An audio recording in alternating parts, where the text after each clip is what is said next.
Sarah Shearer, Head of Aberdeen and People Operations for Aize. Welcome. Tell us a little bit about yourself. So I am Head of Aberdeen and I'm also People Operations Manager, so what many would refer to as HR. Aize are a software company. It's also the name of our product. We provide digital solutions for our customers. And I've been with them since they started, just coming up to 5 years ago now. And I've been with the wider Aker group for about 17 years in total, in a variety of roles. Indeed. Well, there you go. So now, tell us a little bit about Aize, because as you say, it's part of the Aker group, and it has an unusual, not unusual relationship. I didn't want to make it sound strange, but you know what I mean. Like it's a unique relationship. It's a spin out, I guess, almost. You know, in like a cutting edge, kind of like cool kid way. Tell us a little bit about that. Yeah. So, like I said, coming up to 5 years ago, Aize was kind of spun out within the Aker group. We are in good company. We've also got Aker Solutions, Aker BP, and other companies alongside us. And Aker BP and Aker Solutions do also use our software. So yeah, as I said, it's a software company providing what most people would refer to as a digital twin. So allowing our customers and operators to use technology for better collaboration and just more efficient working day to day in their operations. Yeah, it's been an interesting journey for Aize. It's grown arms and legs as part of the business. So tell us a little bit about how it began from a brilliant idea to where it is now. Yeah, sure. So when it first began, Aize was made up actually from a number of teams located not only in Aberdeen and also there was different applications that were in the Aker group, and the thought being that if it was put together in a kind of standalone software business that was completely on its own, that would be more successful. That strategy has kind of evolved over the years. It's now one product, one strategy, and we provide this digital twin or kind of workspace for our customers. And so yeah, it's moved on a lot. It feels like a different company from when we first began, much more polished, refined.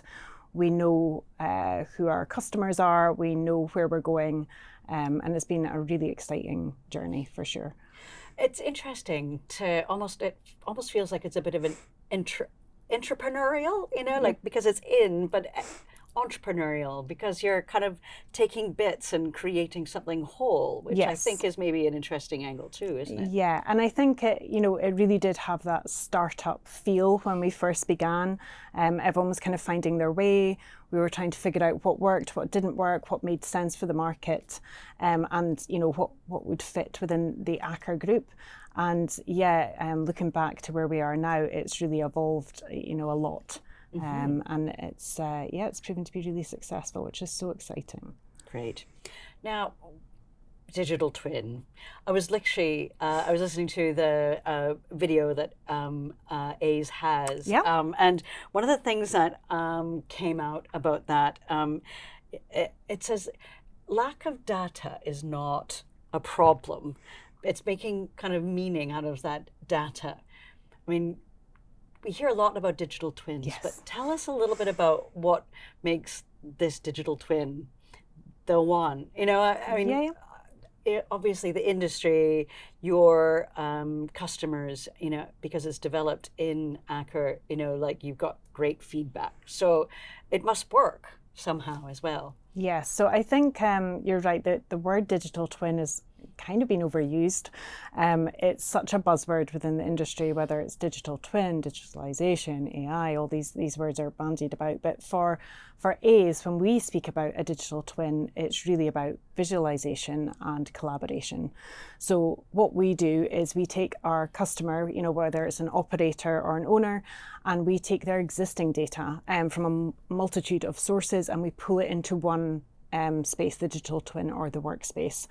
So the idea is taking the data they already have and making them see the big picture. So you're not having to go into loads of different systems with lots of different screens. It's all getting pulled into the same space. So whether you're an engineer and you want to click into a piece of equipment and you want to get the maintenance history or you want to have a look at the 360-degree photos of an asset, you can pick all of those bits of data through the digital twin that otherwise you would have had to go into lots of different source systems for. Mm-hmm.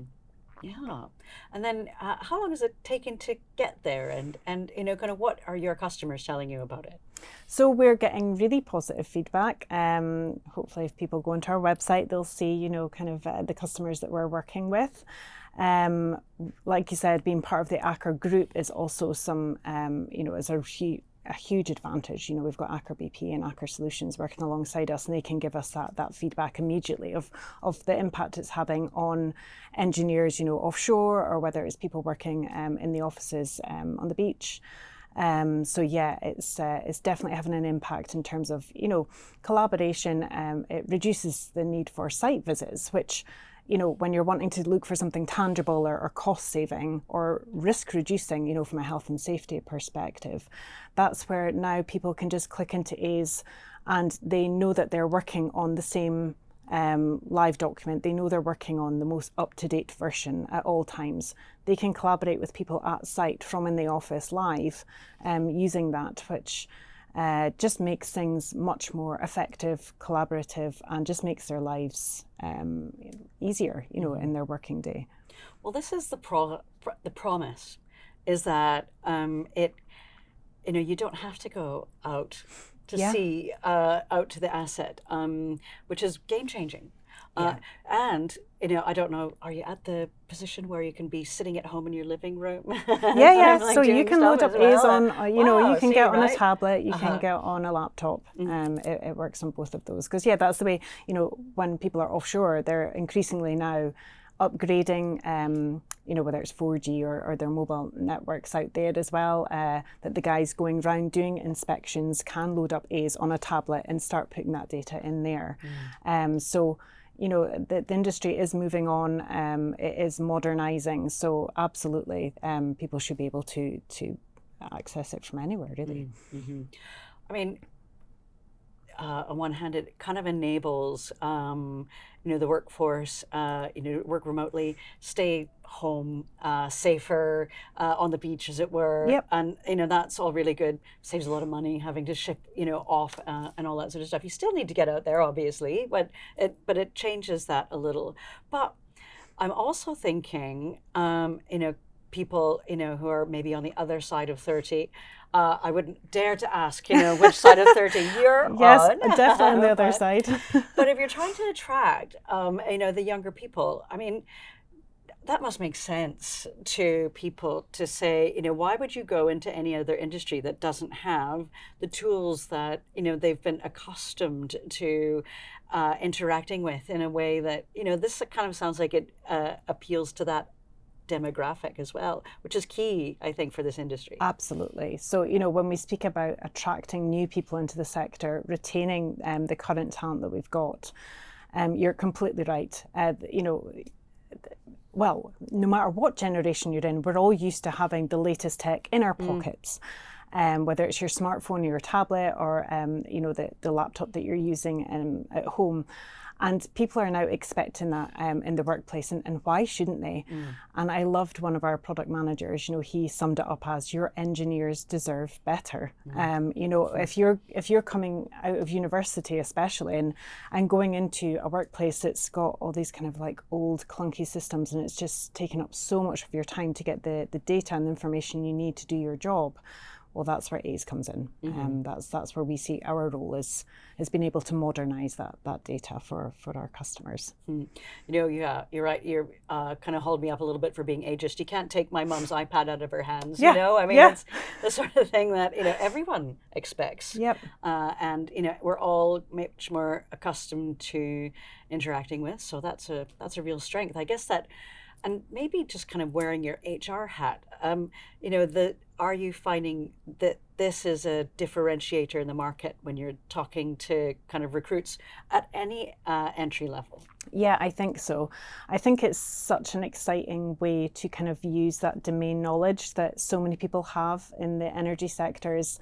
It kind of opens up another avenue career-wise as well to potentially move into the tech sector in a software company, because the knowledge that you have is absolutely what we need, and to develop Aize, you need to know your customers, know your domain, and that's why we're really proud of the subject matter experts that we do have in the company, because for our software developers or anyone else that's in the business that's developing the product, understanding the data that they're working with is so key.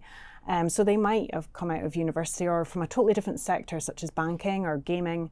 And so to kind of get your head around, especially oil and gas, it's so complex.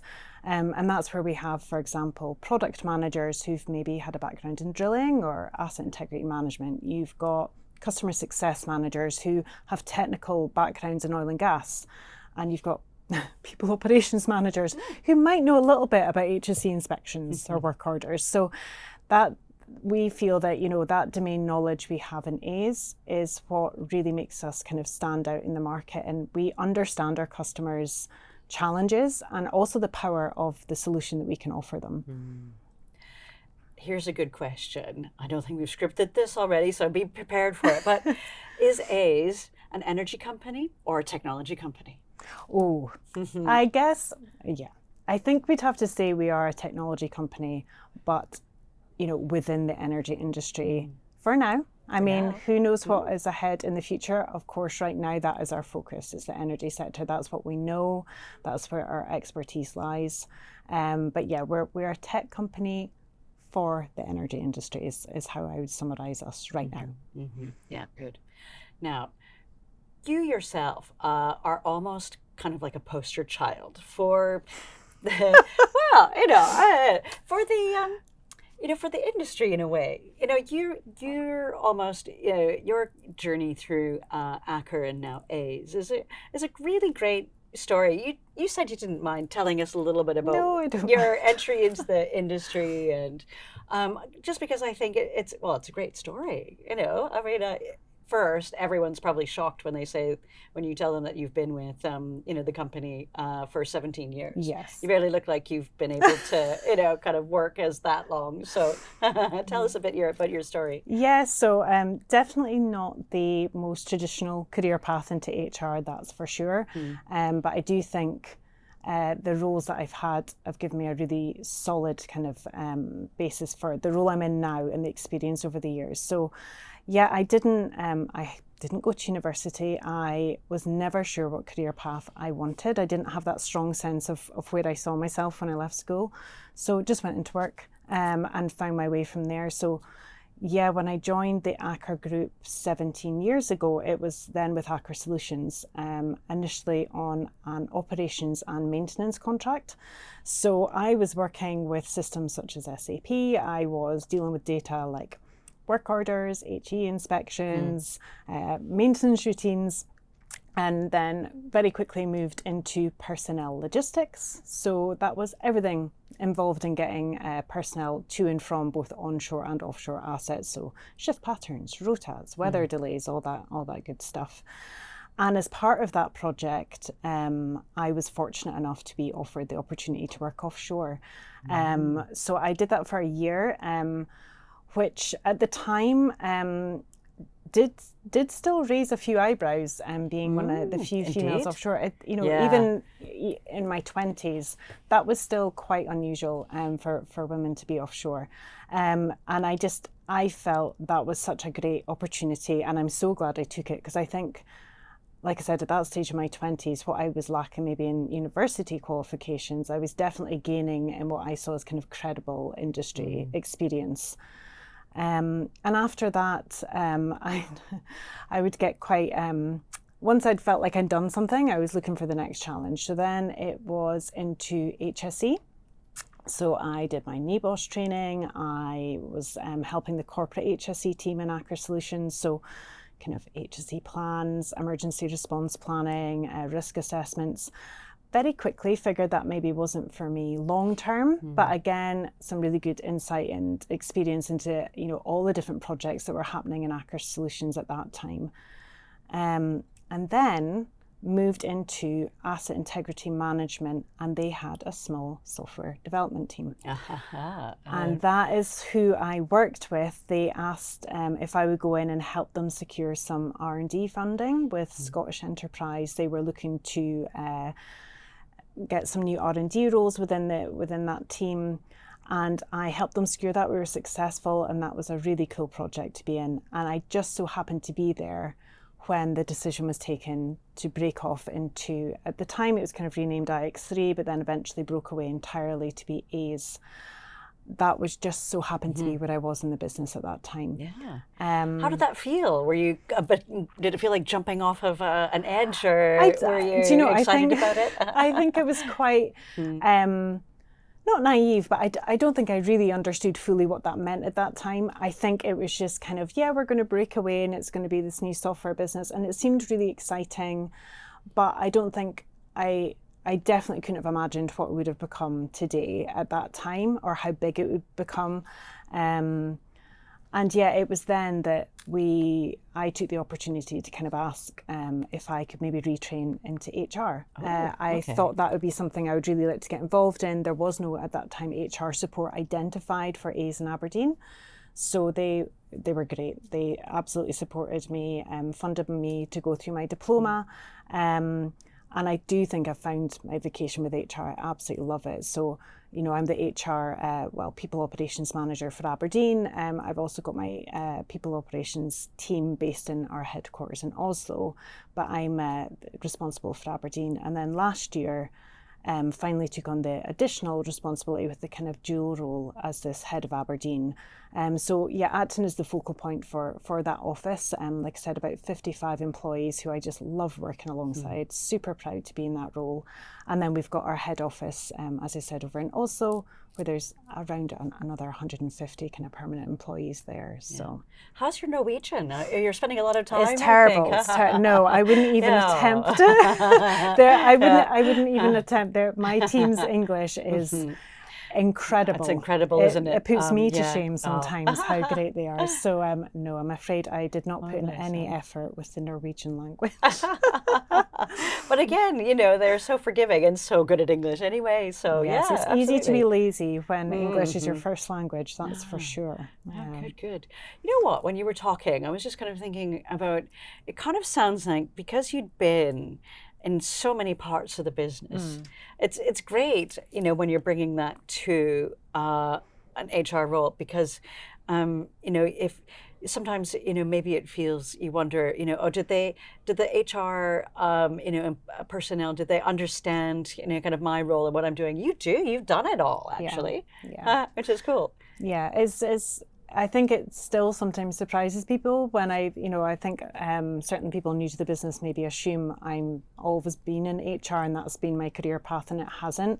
But I quite enjoy surprising people by being, explaining where my background's kind of come from. And it does, I think, the more experience you get, I think HR is one of those roles where you can move into it, everyone's picking up that experience dealing with colleagues and managers and people. That experience through the years does put you in a good position when you then move into HR, because you've seen so much, I think, over the years. Great. So what next for Aize then? I mean, what does it look like, kind of when you've achieved what Aize is hoping to achieve? Oh, I think, I don't think we're there yet. We would now consider ourselves kind of scale up rather than start up. So now it's really about kind of honing in, our kind of place in the market, working with the customers that we have, and obviously pursuing new customers. It's, like you said, it's listening to that feedback, it's understanding what our customers are using, because sometimes we get it wrong. Sometimes what we think is going to be a really cool feature or something that's really going to create benefit, it might not. So it's always evolving. It's software as a service. So in the same way as other software products, there's updates and releases, and we're always listening to. We've got a great customer success team and kind of customer and commercial group who are always speaking to our customers and potential customers on what they would see as the value and what they see is coming out of Aize. So yeah, we're nowhere near done. We're just, I think, at the beginning, and it's looking good. Mm-hmm. What does other industries look like? Do you think you can kind of break through that barrier? Yeah, we would love to. So obviously just now oil and gas and also renewables is our primary focus right now, which makes sense, but absolutely. I think when we speak about an asset, it can be whether it's, I guess, like nuclear, or there was even some kind of ships. As long as it's something that's running as an asset, as something physical that's got kind of data associated with it, then yeah, kind of that's absolutely something that could be looked at into software like Aize. And I think that's also there is definitely a misconception, I would say, in the energy industry as well, with new tools and technologies. A lot of people kind of dismiss it for brownfield, and they think that's just for greenfield or new projects or for renewables, the kind of shiny bits. And that's absolutely just not the case. When it comes to Aize, we will take the old data, and we will take the existing data. We can work with whatever our customer gives us, and we will try and get the most out of that, and also do a gap analysis for them to make them realize, like, right, this is where you're missing pieces, and if you have that, this is what other value can you unlock. So I think that's something as well that maybe in the industry, this kind of movement with the latest tools and technology, everyone needs to kind of go along with it. I think there's no point resisting it. No resistance. No, absolutely. You know what? I mean, it just goes back to that point about the data. It's not that there isn't a lot of it. It's just how do you access it, and how do you kind of process it, and how do you integrate it? And so, I mean, that has got to be the secret sauce. Yeah. And we do, we've got some very clever people who will take a customer's data and absolutely, work with it to see, where the gaps are, where the issues are. You may have customers who think that their data is great and maybe not quite as there as they thought. So we can work with them. Like I said, we will identify those issues, or we'll, or we'll get the other way when they say, we don't have enough. We couldn't possibly. Well, actually, you'd be surprised what we can do with the data that is available. And, it is, for some operators, it's very old data. It might even be, like I said, pre-digital age. It might be, or it might be pockets of data and old legacy systems that we have to work with. And that's what our team's all about. We've got some really smart people who will spend the time working through that for our customers to make sense of what they have. I mean, seriously, I was literally speaking to someone the other day who said they came in, they asked for the data, and someone came out with a big old book. It's all written with down. A big old there's a folder. Projects. I mean, you have to kind of do all that. So right. Because it's not, there's so much old kind of paperwork and hard copies, and not everything has been transferred digitally. It can be some work, but it's worth it. Mm-hmm. Totally worth it. And then what does it mean then? I mean, just maybe to kind of circle back to this point about kind of the energy transition. I mean, you've made the transition from energy to digital. Yeah. Which is cool. Yes. And it just says a lot about how, integration is important. Yeah. And I think, the energy transition, again, is such a focal point. And I think products such as Aize, like we said, whether it's oil and gas, whether it's brownfield, whether it's renewables, we can help with that, and we can work with our customers who also are trying to, move into the kind of cleaner energy sector. And in terms of, the skills that we're looking for, like I said, the domain knowledge and those skill sets that people have developed in the industry elsewhere can then be put to use in companies such as Aize, in understanding our customers. And also for, we have such a focus on, the next generation coming in, and making them realise the opportunities that are in the energy sector, because that is a challenge, with what's in the media and maybe the perception of the energy sector. That's something that we have to work with. And when we speak to the university students and when, you know, we present Aize, and of course we like to make it look kind of cool, and we're saying about the perks and the benefits, the socials, we show them the offices, and we have summer interns coming in through Robert Gordon University, and we've also had master students coming in through the data lab that we partnered with previously in Scotland.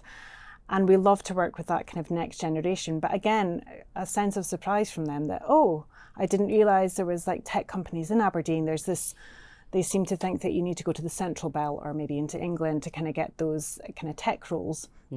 And same with the energy sector, like, oh, I didn't realise, you know, there's these kind of modern environments. So I think that's something that we need to work hard on as well, is kind of changing that perception of maybe kind of old-fashioned, clunky oil and gas companies, which just isn't the case anymore. So, or for a lot of places, I'm sure there are still some. I'm sure there's a few there's still some old-fashioned out there. clunky But ones, I think, for sure. yeah. But you know, for the next generation of talent coming in is gearing yourself up and setting that working environment up for them to want to come and join. No, good. It kind of sounds like you're well on the way to being the place that is attracting, you know, the next generation of talent, you know, because of what they expect, you know, to be able to use in their hands, and then again maybe kind of a little something sexier than they expected. Absolutely. Not that I'm not saying the legacy systems aren't sexy, but yeah, there's definitely I think for our customers and for us, being able to offer that kind of intuitive tech for people they just want to do their job and do it well and effectively and efficiently, and reduce the frustration of not being able to find things or having to continually go to different sources. That's what we're trying to do with Aize. Great. Well, Sarah, thank you ever so much for coming to the studio today and sharing with us your thoughts, your insights, a bit of your story, and it's always a pleasure to speak to you. Thank you so much for having me. It's been great.